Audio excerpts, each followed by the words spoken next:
मी कृषी तज्ञ अमरसिंह लोमटे.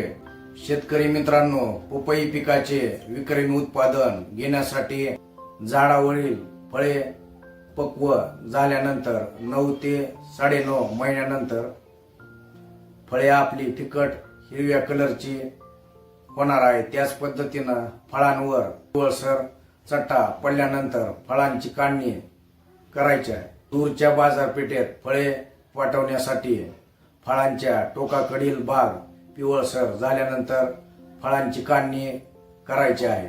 योग्य व्यवस्थापन केल्यानंतर 9 ते 9.5 महिन्यानंतर काढणीला सुरुवात होणार आहे. त्यानंतर आपला प्लॉट पुढं 1 वर्ष 1.5 वर्ष चांगले व्यवस्थापन असेल काटेकोर तर 1.5-2 वर्षापर्यंत देखील चालू शकतो.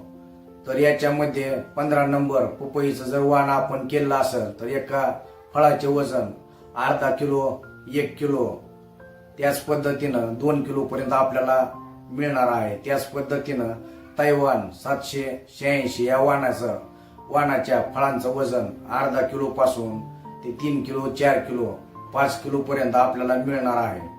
तर एका पपईच्या झाडापासून आपल्याला त्याच्या संपूर्ण कालावधीत कमीत कमी 40 ते 60 जास्तीत जास्त 100 ते 150 फळं आपल्याला मिळणार आहेत. व्हिडिओ आवडला असेल तर व्हिडिओला लाईक करा. धन्यवाद.